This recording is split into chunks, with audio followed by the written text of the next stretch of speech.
Alors ce soir, il y aura peut-être des blancs, il y aura des balbutiements, mais j'aimerais bien vous partager des histoires. 3 histoires. 3 histoires de femmes. Des histoires de toutes les femmes. Des histoires de ce regard que l'on se porte en interne. Des histoires de ces regards qui viennent de l'extérieur et qui nous bouleversent dedans, qui nous déstabilisent. Permettez-moi de commencer par l'histoire de Mariette. Mariette est une très belle jeune fille, 19 ans, étudiante, religieuse. Ce qu'on voit, le genre de fille qu'on voit dehors et puis on dit à son enfant, tu as vu la fille du voisin? Tu ferais mieux d'être comme elle.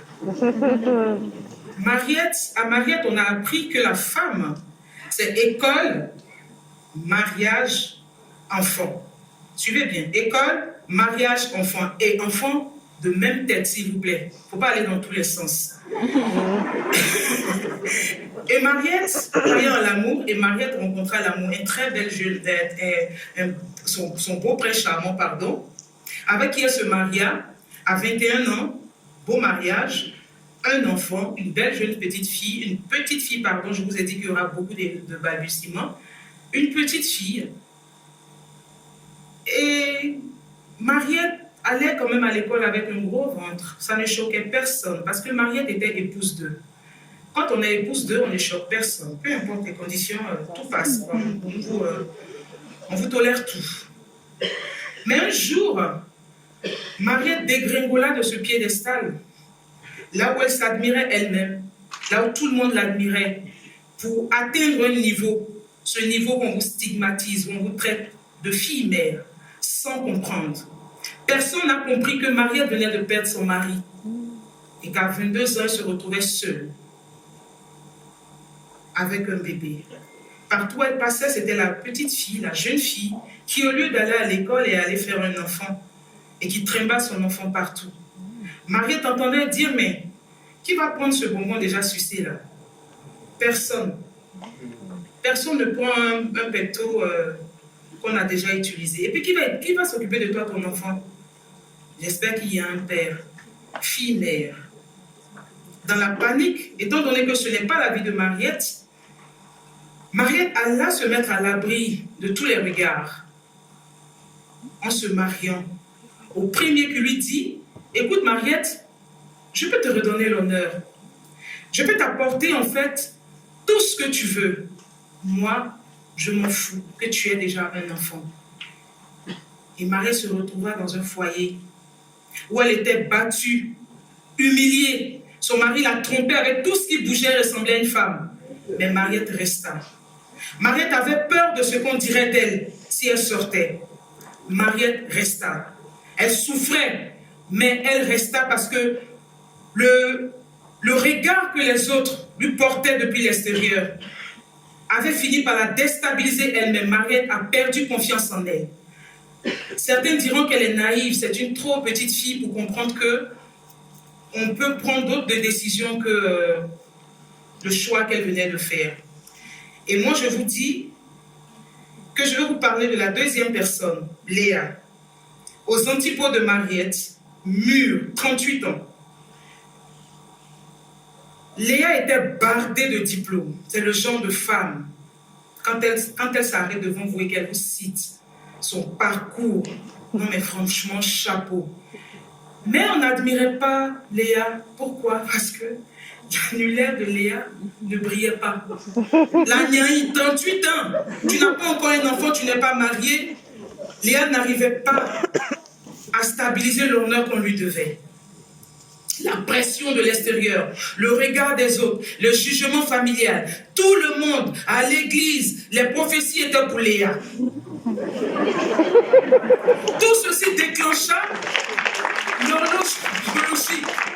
Quand Léa dort, elle entend tic, tac, tic. La future ménopausée, tu ne vas pas être mariée faire un enfant.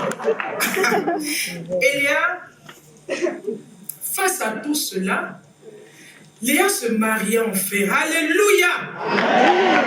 Merci. Et Léa eut un enfant. Alléluia encore! C'est pas donné à 38 ans, hein, parce que ça commence à faire Elia se retrouva du jour au lendemain dans un foyer avec un de ces pervers narcissiques qui n'acceptait pas que sa femme puisse être docteur et qu'elle soit tout le temps en train de courir des séminaires, en train de chercher encore à avoir d'autres diplômes, alors qu'il n'avait qu'un BTS. Il lui dit, hé, ma chérie, l'honneur que je t'ai fait d'être épouse, il faut que tu commences à te calmer. Occupe-toi de moi, occupe-toi des enfants. Léa savait pourtant dans quoi elle s'engageait quand elle mit en stand-by tout ce qu'elle voulait devenir pour se marier et faire un enfant. Mais Léa en avait marre. Elle en avait marre, en fait, surtout de tous ces journalistes qui, sans s'en rendre compte, n'avaient qu'une seule question à la bouche. Dès qu'ils la voyaient après une réussite, madame, s'il vous plaît, comment vous faites pour allier vie professionnelle et vie matrimoniale? On ne pose jamais cette question aux hommes qui réussissent. On est toujours en train de croire que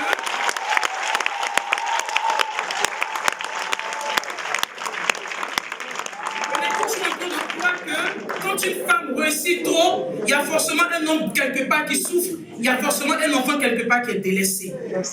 Léa a voulu partir, mais hé, Maniaï, tes seins ne pointent plus à midi, tu vas où? Après 2 maternités, elle avait maintenant 45 ans, le ventre bien végéturé, le ventre bien... tu vas où? Calme-toi, la porte à croix. À 45 ans, 2 enfants, on reste tranquille, le foyer, on le supporte. Ça s'appelle foyer, c'est le feu, ça brûle, tu es dedans. Puis à 45 ans, là, c'est bon, là, ton horizon, ça suffit, hein, tu te calmes. Et Léa reste. Je suis sûre que certains se disent que l'Amazone Wassawane est écrivaine, donc elle a certainement, ce sont des personnages qui font partie des différents manuscrits, un prochain livre va paraître. Mais laissez-moi vous dire que non. Ces histoires-là sont réelles. Et la preuve que ces histoires sont réelles, je vais vous dire, ces histoires ont un point commun. Et ce point commun, il est devant vous, c'est moi.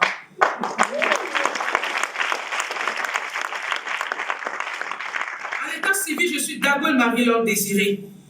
L'Amazone Wassawane est ma plume.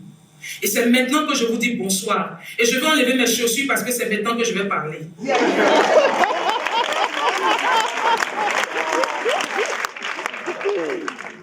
Parce que ça commence à être un peu haut là.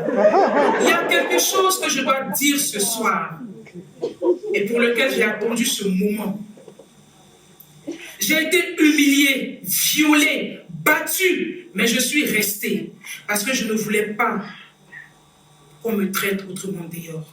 J'avais une belle éducation. En moi, il y a un peu de Mariette. En moi, il y a l'ambition de Léa. Mais j'avais peur de ce que les gens disaient. J'avais peur qu'on me traite mal. Je suis restée. Dehors, je souriais, madame. Mais mon lit était mon suaire. Je rentrais tous les soirs dormir dans mon cercueil. Quand je voulais partir, je regardais mon corps. On me faisait regarder mon corps, on me disait, aucun homme ne prendrait une femme comme toi. Et je suis restée. Je supportais tout, je ne vivais pas, mais j'étais là parce que je voulais qu'on me regarde avec honneur, je voulais avoir la tête haute, même si dans ma maison, la tête n'existait même pas. Et puis, en adepte de spiritualité, méditation contemplative, je vais vous dire en fait, quand le gourmet, le chagrin, quand ça te prend, tu deviens adepte de la méditation. Tout ce que tu vois dans la nature te parle. Même quand il pleut, ça te parle en langue. Quand tu comprends. J'ai commencé à chercher ma solution dehors. Et un jour, assis devant une belle vitrine, pendant que je regardais dans le néant, j'ai été happée par quelque chose. Par la chrysalide. Est-ce que vous savez ce que c'est qu'une chrysalide? C'est cette étape d'inertie, de mort, entre la transformation de la chenille au papillon. On est chenille, on a l'ambition de devenir quelque chose de beau, mais au milieu, on meurt, on s'éteint, on s'enferme, on oublie tout, on n'écoute personne. On se retrouve face à soi et on se pose des questions. J'ai analysé, je me suis dit, j'ai envie de vivre ma chrysalide. Je me suis enfermée. J'ai éteint mon âme et mon esprit à tous les jugements qui venaient de l'extérieur sans me connaître, sans avoir pratiqué mon chemin. je me suis fermée et je me suis posé des questions. Je vous assure, c'est violent, mais ça m'a sauvé la vie. La première question, Marie-Laure, veux-tu être heureuse? Oui, j'ai répondu. Mais c'est quoi ton bonheur? Ce fut une claque. Parce que je pleurais tous les soirs pour être heureuse, mais je n'arrivais même pas à mettre un mot sur mon bonheur. C'est quoi ton bonheur? C'est être mariée seulement? Non. Avoir des enfants? Non. C'est quoi ton bonheur? Je veux être une femme épanouie. Je veux être une mère. Et j'aimerais, dans ce cheminement, avoir un mari pour bonus. Oui. Bonus parce que, pour moi, mon homme, c'est cette complémentarité-là qui me permet de briller, d'éclore. Ce n'est pas celui qui va venir m'éteindre. Mais alors, qu'est-ce que tu foutais là, ma grande? Il n'y a pas de mépris dans ta définition du bonheur, mais pourquoi tu acceptes ça? Il n'y a pas de cours, mais pourquoi tu restes? Parce que tu veux faire plaisir aux gens du dehors. Est-ce que les gens du dehors vivent ta vie? Est-ce qu'ils subissent ce que tu subis? Je suis restée face à moi et un jour, j'ai décidé d'en sortir. Comment je me suis sentie prête. Vous savez comment j'ai quitté ce ménage-là? Je suis rentrée un soir, j'ai pris mon passeport. Je suis allée à l'aéroport, j'ai pris un billet et basta. Pensez ce que vous voulez de moi, je vis. Je suis renée, j'ai recommencé à vivre quand j'avais 30 ans. Avec des enfants. Mais j'ai accepté de repartir à zéro. Je me suis dit, je veux être heureuse. J'ai recommencé à vivre, j'ai écrit ce livre que j'ai tant voulu écrire pour dénoncer. J'ai recommencé à vivre, j'ai fait ces diplômes parce que quand vous regardez dans mon parcours académique, il y a 3 années ou 4 années pendant lesquelles madame était assise à la maison parce que monsieur lui avait dit, tu restes à la licence, pas de maîtrise pour toi. Certains diront ici qu'elle est idiote, mais vous ne savez pas ce que c'est que d'avoir honte de soi. Vous ne savez pas ce que c'est que d'avoir honte du regard des autres.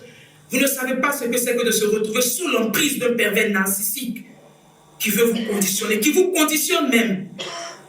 J'ai recommencé à vivre, j'ai créé Toseta, le club des femmes de pouvoir. Avec cette ONG, j'aime les femmes à s'aimer. J'aime les petites filles à se valoriser. Parce que dans mon étape de chrysalide, j'ai recommencé à m'aimer. Je me suis pardonné. J'ai accepté mes échecs. J'ai accepté que je pouvais faire des erreurs. Et j'ai recommencé à vivre. Et aujourd'hui, je ne souffre plus. Je ne souffre plus de ce que les gens pensent de moi. Ils ne me connaissent pas, c'est ma vie. Mon bonheur, je le définis. Et je sais ce qu'il me faut pour être heureuse. Je ne souffre plus. Et je me suis remariée. Oui. Je me suis remariée.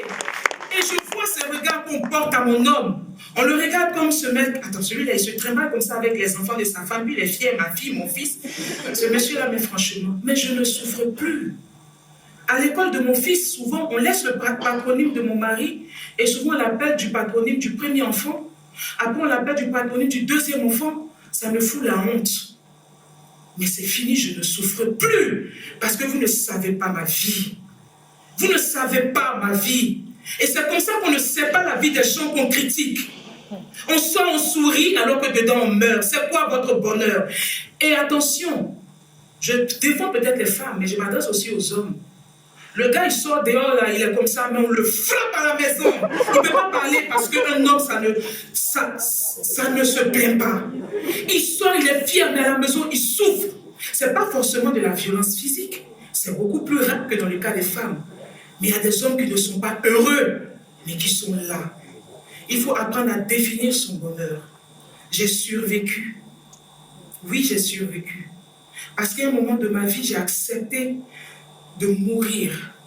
J'ai accepté cet état d'inertie. Je me suis posé les vraies questions et j'ai assumé les réponses. Et je vous dis ce soir que pour survivre, il faut d'abord accepter de mourir.